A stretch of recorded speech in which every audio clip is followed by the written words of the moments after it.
또 너도 알지 못하며 내 조상들도 알지 못하던 만나를 내게 먹이신 것은 사람이 떡으로만 사는 것이 아니요 여호와의 입에서 나오는 모든 말씀으로 사는 줄을 내가 알게 하려 하심이라. 아멘. 1795년에 큰 기근이 조선에 있었는데 이 기근을 보고 당시 왕이었던 종조가 비축미를 풀어서 백성을 구제했습니다.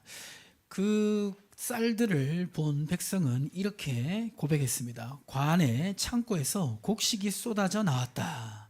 그리고 하늘이 우리를 버리지 않았다. 이런 표현들을 썼습니다. 그러니까 정말 하늘에 어떤 뜻이 있어서 곡식들이 우리에게 주어졌다. 이런 의미인 것입니다. 그런데 오늘 본문에 보면 정말 하늘에서 내리는 양식을 먹은 사람들이 있습니다. 누구죠? 바로 이스라엘 백성입니다.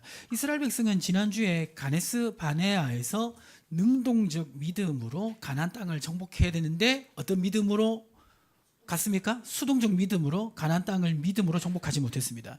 그리고 자기 자신이 메뚜기라고 생각하던 애굽에서 종노릇하던 그 의식을 내려놓지 못했습니다. 그래서 자기 부인이 되지 않았기 때문에 가나안 땅에 들어가지 못했습니다. 그리고 어디로 갔습니까? 광야로 가게 되었습니다. 이 광야가 어떤 곳이냐면요, 광야는 이런 곳입니다. 광야는 넘겨주시면, 그 다음 넘겨주시면, 광야는 어떤 곳입니까? 광야에 들어오면 광야는 어떤 길을 알 수 없다? 나가는 길을 알 수 없다. 헤맬 수밖에 없는 곳 광야입니다. 그리고 광야는 무엇이 공급되지 않습니까? 광야에는 자원이 하나도 없습니다. 사막밖에 없습니다. 그리고 또 광야는 어떤 곳입니까? 아무리 애쓰고 수고해도 성과가 나오지 않는 곳, 그곳이 광야인 것입니다. 하나님은 이스라엘 백성을 광야에 보내셨습니다. 왜 광야로 보내셨을까요? 신명기 8장 3절 다시 보시면, 우리 다영 집사님 한번 읽어주세요. 세계가 다 내게 속하였나니 너희가 내 이거 아닙니다. 신명기 8장 3절. 너를 낮추시며 너를 줄이게 하시며 또 너도 알지 못하여 내 조상들도 알지 못하던 만나를 내게 먹이신 것은 사람이 떡으로만 사는 것이 아니요 여호와의 입에서 나오는 모든 말씀으로 사는 줄을 내가 알게 하려 하심이니라. 그러니까 광야에 보내신 이유는 광야에서 죽어봐라 이렇게 광야에 보낸 것이 아니라 정말 그곳에서 하나님 말씀을 믿는 믿음으로 사는 것이 하나님의 백성의 본질임을 깨닫게 하시기 위해서 광야로 보내셨다라고 말씀하고 있는 것입니다. 처음 광야에 들어갔을 때 이스라엘 백성이 가장 고민되었던 것은 무엇일까요? 당장 사람의 이러한 필요 중에 가장 먼저 필요가 오는 게 뭡니까? 먹는 거죠. 출애굽기 16장 2절에서 3절에 보면 광야에 들어간 이스라엘 백성은 우리가 애굽 땅에서 고기도 먹고 맛있는 것도 먹었는데 여기 오니까 아무것도 없이 우리는 굶주려 죽게 되는구나 라고 모세와 아론을 원망했습니다. 그때 하나님께서는 어떤 약속을 하셨냐면 16장 4절에 보시면 어디에서 무엇을 내려주신다?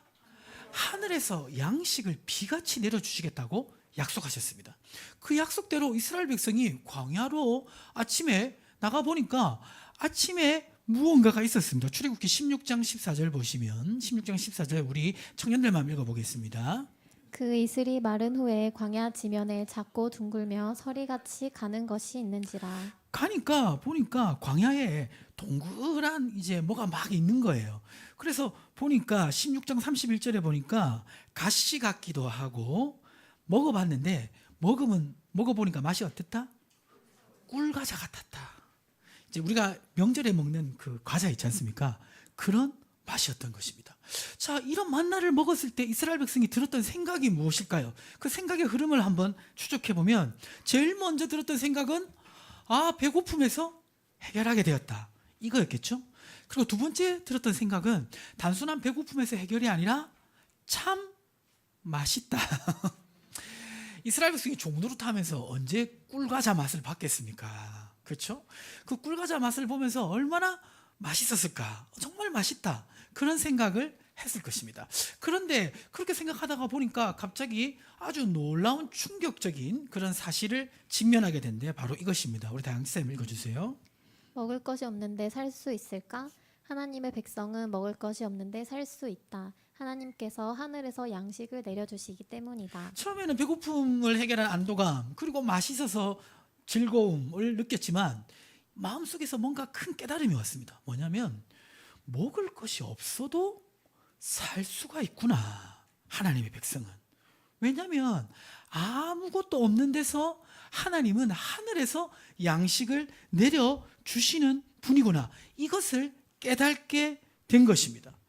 하나님께서는 이스라엘 백성이 이 광야 시간을 통해서 하나님의 백성으로서 살아가는 삶의 방식을 깨닫기를 원했습니다. 원래 사람이 생존하려면 뭐가 있어야 됩니까? 떡 있어야 되죠. 물질이 있어야 됩니다.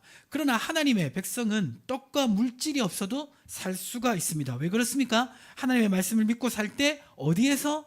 하늘에서 떡을 주시기 때문입니다. 그러니까 하나님께서는 이스라엘 백성에게 이것을 훈련시키기 위해서 광야로 인도하신 것입니다. 출애굽기 16장 35절에 보면 이 만나가 몇 년 동안 내렸습니까? 40년 동안 내렸습니다. 처음 만나가 내렸을 때 이스라엘 백성이 밤에 무슨 생각을 했을까요? 내일 내릴까 안 내릴까? 그 생각 안 했겠습니까? 근데 갔는데 내렸어요.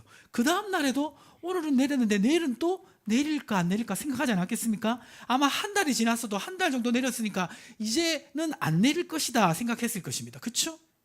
그리고 계절이 바뀔 때마다 안 내릴 수도 있을 것이라고 생각했습니다. 처음 1년은 내렸지만 두 번째 해는 안 내리겠지. 그런데 40년 동안 하루도 빠지지 않고 만나가 내려지는 것을 경험한 것입니다. 그리고 또 뭘 경험했습니까? 신명기 8장 4절에 보시면 우리 남성분들만 읽어보겠습니다.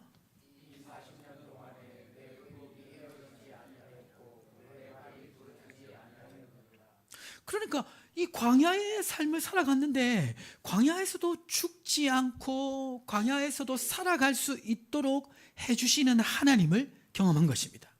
내 힘으로 살아가는 것이 아니라 말씀을 믿는 믿음으로 살아갈 수 있음을 깨닫게 하신 것입니다. 오늘 우리의 삶 속에서도 광야 같은 삶을 살아갈 때가 있습니다. 우리가 광야 같은 삶을 살아간다는 것은 무슨 의미입니까? 아까 광야가 어떤 곳이라고 했죠? 광야는 길을 알 수 없는 곳. 우리 인생도 어떻게 살아야 될지 길이 막막하게 느껴질 때가 있습니까? 없습니까? 많습니까? 필요한 자원이 있어야 되는데 자원의 부족함을 느낄 때가 많지 않습니까? 그렇죠? 그리고 열심히 했는데 분명히 열심히 했는데 성과가 나지 않을 때 정말 당황스러움을 경험하기도 합니다. 그래서 우리도 이 광야 같은 인생을 살아갈 때가 있는 것입니다. 이러한 우리에게 오늘 말씀이 주시는 메시지는 무엇일까요? 첫 번째 같이 한번 읽어보겠습니다. 시작. 광야에는 만나가 내립니다. 옆에 계신 분을 축복하면서 그렇게 한번 고백하시기 바랍니다. 광야에는 만나가 내립니다. 아멘이십니까? 광야에는 만나가 내리는 것입니다. 신명기 8장 3절에 보면 주님께서 광야로 인도하신 것, 그래서 그 광야 속에서 이스라엘 백성을 낮추고 줄이게 하신 것은 죽이려고 하신 것이 아니라 만나를 먹음을 통해서 하나님 말씀을 믿는 믿음으로 살게 하심을 깨닫게 하시기 위함이었습니다. 자, 그러니까 이 광야에서 이 광야 같은 삶을 우리가 살아갈 때 기억해야 될 것은 뭐냐면 광야 같은 삶에도 하나님은 반드시 우리가 살아갈 수 있도록 무엇을 주신다? 만나를 주시는 것입니다. 하나님께서 만나를 주십니다. 우리가 이 삶을 살아갈 수 있도록 만나를 주십니다. 만나도 두 종류가 있습니다. 하나는 육신의 만나가 있습니다. 바로 우리의 피로들을 채워주시는 만나가 있고 또 하나는 영적인 만나가 있습니다. 그건 뭐냐면 우리가 이 광야길을 지나갈 수 있도록 우리에게 은혜를 주시고 힘을 주시고 능력을 주시는 그것이 영적인 만나인 것입니다. 그래서 요한복음에 보면 예수님이 자기가 만나가 된다라고 말씀하신 것입니다. 그래서 우리는 광야 같은 삶의 현실에 놓여져 있다 할지라도 이 광야를 지나갈 수 있도록 하나님이 양식을 주심을 믿고 살아가야 될 줄 믿습니다. 시편 50편 14절 15절 이렇게 말씀하고 있습니다. 한 절씩 교독하면 감사로 하나님께 제사를 드리며 지주 자신이 이에게 내 소원을 갚으며 한낱 날에 나를 부르라. 내가 너를 건지리니 내가 나를 영화롭게 하리로다. 언제 누구를 부르라? 환난 날에 나를 부르라. 환난 같은 그러한 어려움이 있는 광야 같은 시간이라 할지라도 주님께서 만나를 주실 줄 믿고 주님을 의지하면 광야를 지나갈 수 있도록 하나님 육신의 만나와 영적인 만나를 주어 주시는 줄 믿습니다. 시편 37편 23절에서 25절에 보면 이렇게 말씀하고 있습니다. 한 절씩 교독하면 여호와께서 사람의 걸음을 정하시고 그의 길을 기뻐하시나니 그는 넘어지나 아주 엎드러지지 아니함은 여호와께서 그의 손으로 붙드심이로다. 그는 넘어지나 뭐하지 아니한다? 엎드려지지 아니한다. 25절에 의인의 자손이 걸식함을 내가 보지 못하였도다. 피로를 채워 주시는 것입니다. 마태복음 12장 20절에 이렇게 말씀하고 있습니다. 상한 각대를 꺾지 아니하시며 꺼져가는 심지를 어떻게 하지 아니하신다? 끄지 아니하신다. 비록 이스라엘 백성이 잘못해서 광야로 들어갔지만 그 광야 속에서도 하나님은 살아갈 수 있는 만나를 주시는 것입니다. 그래서 우리가 광야 같은 삶을 살아가시는 분 있으십니까? 이렇게 한번 따라 하시길 바랍니다. 만나를 먹으며 버티며 견디자. 무엇을 먹으며 어떻게 하고 버티고 견디는 것입니다. 육신의 만나, 영적인 만나를 먹고 버티는 것입니다. 두 번째로 우리가 광야 같은 인생 속에서 기억해야 될 것이 있는데 그것은 뭐냐면 두 번째 같이 한번 읽어보겠습니다. 출애굽기 16장 19절에서 20절 한 절씩 교독하면 모세가 그들에게 이르기를 아무든지 아침까지 그것을 남겨두지 말라 하였으나 그들이 모세에게 순종하지 아니하고 더러는 아침까지 두었더니 벌레가 생겼고 모세가 그들에게 노하니라. 자, 우리가 생각할 때는 만나가 그냥 우리에게 어떤 것을 공급해주는 역할만 있다라 생각하는데 만나는 그 만나를 어떻게 다루는가를 통해서 우리를 훈련시키는 기능이 있는 것입니다. 그러니까 광야는 만나를 주는 것으로 끝나는 게 아니라 주신 만나를 어떻게 다루는지 배우는 시간입니다. 자, 그래서 보십시오. 분명히 지금 이스라엘 백성이 만나를 아침에 이렇게 가지고 왔어요. 분명히 내일도 만나를 주신다고 했는데 우리 인간의 심리상 어떤 마음이 듭니까? 내일 안 내리면 어떡하지? 그러면 오늘 가지고 있는 만나를 어떻게 해야 된다? 아꼈다가 두는 것입니다. 그게 인간적으로 보면 맞는 겁니까? 맞지 않는 겁니까? 맞는 거죠. 지혜로운 것입니다. 그런데 광야는 인간적 지혜로 살아가는 것이 아니라 하나님만 신뢰하고 살아가는 방식을 훈련하는 것입니다. 하나님 백성답게 살아가는 삶을 훈련하는 것입니다. 그러면 오늘 주신 만나는 아끼지 말고 다 어떻게 됩니까? 써야 됩니다. 이 쓰는 게 쉽지 않습니다. 쓰는 것도 쉽지 않습니다. 믿음으로 내가 가지고 있는 것을 하나님께 드리는 것, 소비하는 것도 쉬운 것이 아닌 것입니다. 매일 내리는 만나, 그러니까 오늘뿐만 아니라 내일 내리는 만나까지 믿고 살아간다는 것은 어떤 의미가 있습니까? 넘겨주시면 우리 다영쌤 한번 읽어주세요. 내게 주신 것, 시간과 물질과 은사를 믿음으로 하나님이 기뻐하시는 데 사용하면 하나님이 채워주신다는 의미입니다. 그러니까 오늘 써도 내일 주신다는 겁니다. 그런데 이제 이 광야에서 주시는 것은요, 광야에서는 넉넉하게 주시는 게 아니에요. 그러니까 광야에서는 생존할 수 있을 만큼만 주시는 거예요. 그러니까 이 광야에서 주시는 것은 이제 우리가 풍성하게 주시는 게 아니라 그 광야를 걸어갈 수 있을 만큼 주시는 것입니다. 그러니까 우리가 생각할 때는 자원이 풍성한 게 아니라 어떻습니까? 모자라게 느껴질 수가 많습니다. 그러니까 광야에서 하나님이 공급해 주세요. 근데 넉넉한 게 아니에요. 자, 그런데 이 넉넉하지 않는 자원을 광야에서 주시는데 중요한 건 뭐냐면 그 넉넉하지 않는 자원을 어떻게 사용하는가를 하나님이 보고 계신 것입니다. 그리고 그것을 훈련시키는 것입니다. 그것을 비록 적고 모자라지만 하나님 주신 것을 하나님 주신 대로 사용하면 하나님께서 또 다른 것을 주시는 것을 경험하게 하는 곳이 어디다? 광야라는 것입니다. 사실 우리 청년들 돈이 많이 있습니까? 없습니까? 없죠. 없습니다. 많이 없습니다. 그런데 없는 그 물질을 하나님 뜻대로 사용하는 훈련을 지금부터 하셔야 됩니다. 그것을 주님 뜻대로 사용할 때 주님은 우리를 청지기로 인정해 주시고 또 다른 것을 맡겨 주실 줄 믿습니다. 물질뿐만 아닙니다. 시간도 마찬가지입니다. 시간이 많습니까? 적습니까?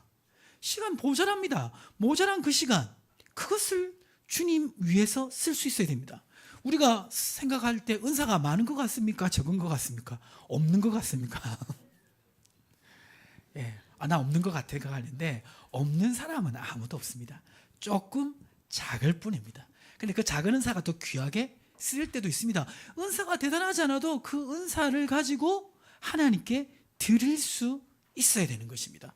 이게 광야에서 하는 훈련인 것입니다. 하나님은 이것을 지켜보고 계십니다. 마태복음 25장 21절 이렇게 말씀하고 있습니다. 같이 한번 읽어보겠습니다. 시작.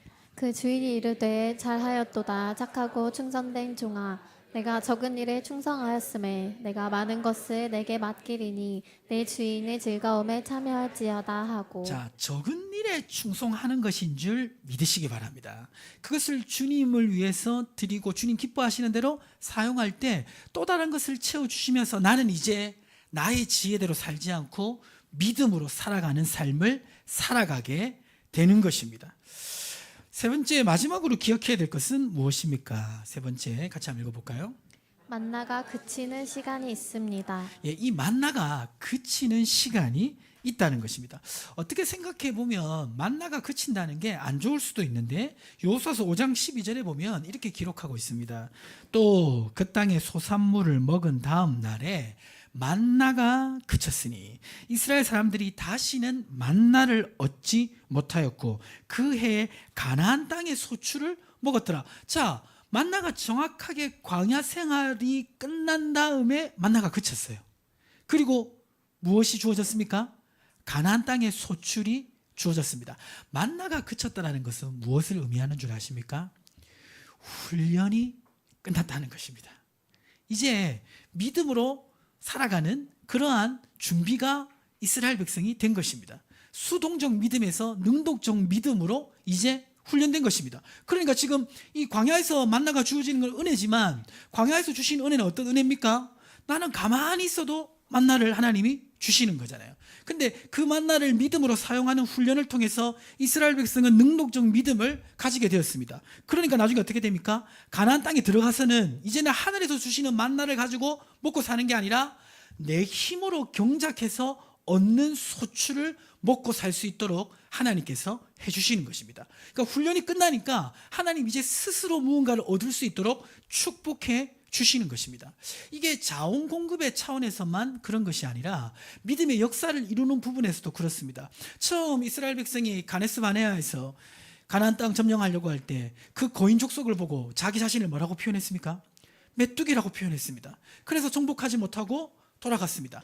그런데 광야 40년 동안 매일 내리는 만나 가운데 하나님의 인도하심을 경험하면서 이스라엘 백성이 믿음이 자랐습니다. 그러니까 40년 광야 생활 끝날 때쯤에 이스라엘 백성이 누구와 싸웠냐면 요단 동편에 있는 가나안 민족과 싸웠습니다. 신명기 3장 11절에 기록되어 있는데요. 신명기 3장 11절 말씀을 우리 여성 성도님들 한번 읽어보겠습니다. 르바임 족속의 남은 자는 바산 왕 옥뿐이었으며 그의 침상은 철 침상이라 아직도 암몬 족속의 라빠에 있지 아니하냐.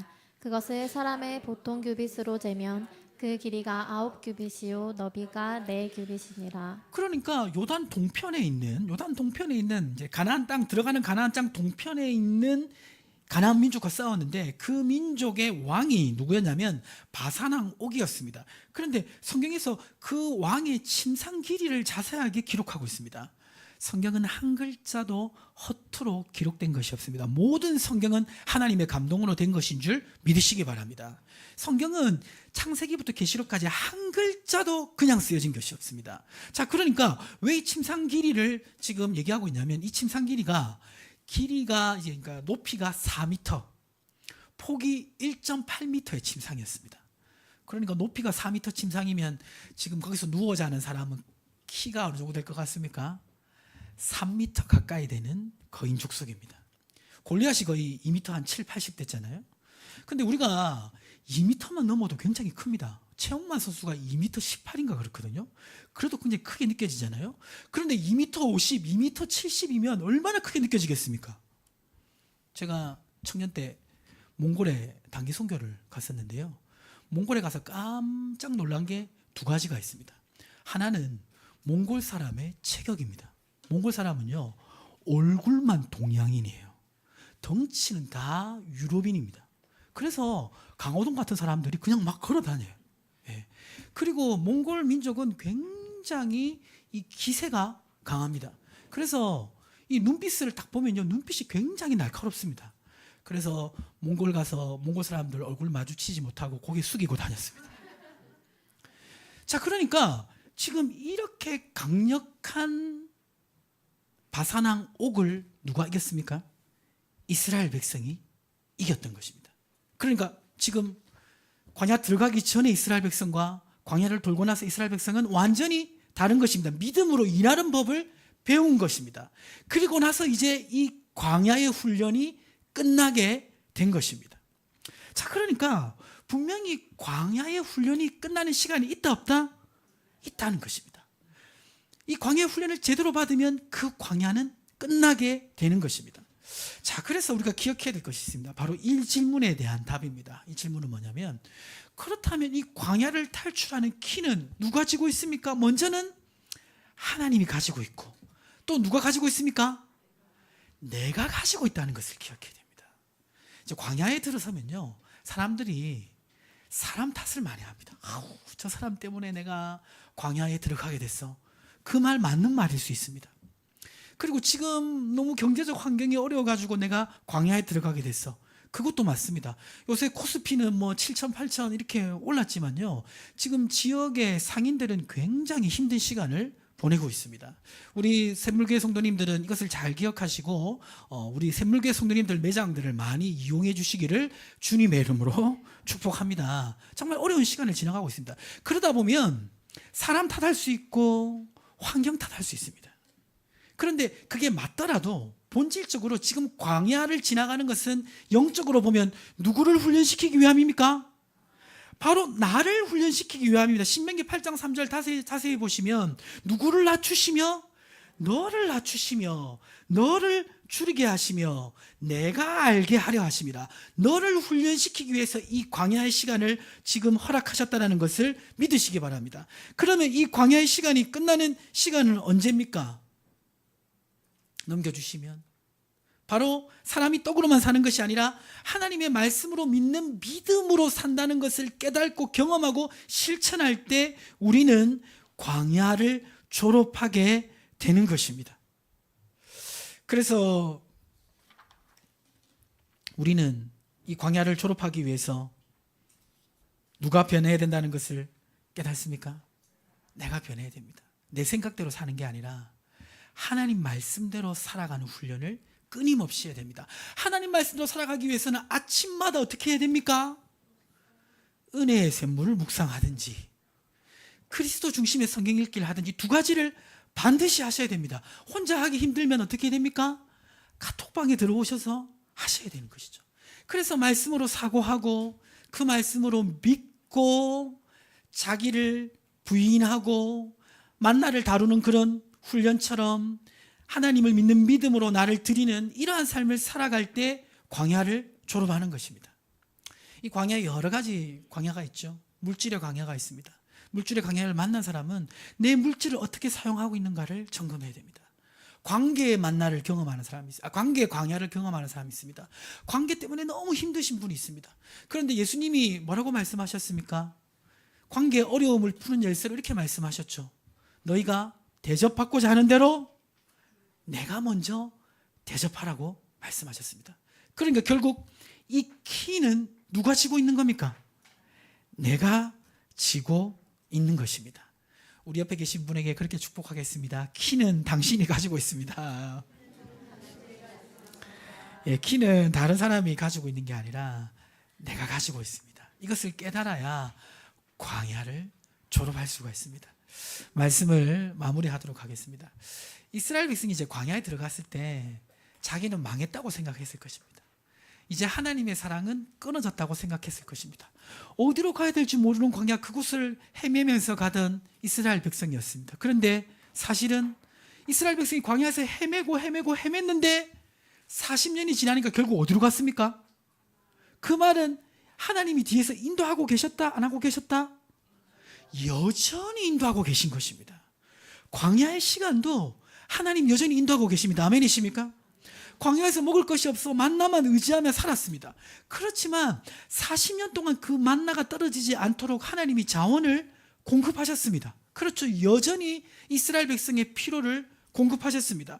그리고 40년 광야를 돌면서 아무 의미 없이 성장도 없고 그냥 제자리 걸음하는 것 같았는데 40년 끝날 때쯤 되니까 이 가나안 민족과 싸워서 이길 수 있는 믿음의 사람이 된 것입니다. 40년 동안 하나님이 성장시켜 주신 것입니다. 그러니까 이 광야의 시간 동안에도 하나님은 우리를 어떻게 대하신 겁니까? 요한복음 13장 1절 말씀 마지막으로 읽어보겠습니다. 시작. 유월절 전에 예수께서 자기가 세상을 떠나 아버지께로 돌아가실 때가 이른 줄 아시고 세상에 있는 자기 사람들을 사랑하시되 끝까지 사랑하시니라. 자, 자기 사람들을 어떻게 사랑하신다? 이 제자들이 어떤 사람들입니까? 좀 있으면 예수님 배반할 사람들입니다. 그렇죠?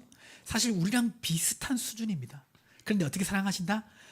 끝까지 사랑하신다. 참 하나님 입장에서는 시내상에서 그렇게 교육을 시켰는데 가나안 땅 가가지고 그렇게 메뚜기라고 하고 하나님 원망하는 이스라엘 백성 광야로 그냥 보내서 그냥 막 고생만 시킬 것 같아도 그래도 그 광야 속에서 하나님 여전히 이스라엘 백성을 사랑하고 계신 것입니다. 이스라엘 백성만 사랑하는 게 아니라 이스라엘 백성을 닮은 고집세고 내 마음대로 하는 나도 하나님이 사랑하고 계신 줄 믿습니다. 그래서 우리는 어떻게 살아야 됩니까? 이 광야의 삶 속에서도 광야가 삶 속에서도 만나가 매일 내린다는 것, 그것을 믿고 살고 주신 만나를 하나님 뜻대로 사용하는 것을 끝없이 훈련해서 만나가 그치는 그러한 때까지 나아가야 될 줄 믿습니다. 오늘 이 말씀 기억하시고 승리하시는 성도님들 되시기를 주님의 이름으로 축복합니다. 하나님 아버지 감사합니다. 우리의 인생이 광야와 같습니다. 어디로 가야 될지 모르겠고 필요한 건 많은데 주어지는 것은 늘 작고 노력은 했는데 아무 성과도 없는 것 같은 이 광야, 여기서 낙심될 때도 많고 힘들 때도 많습니다. 그러나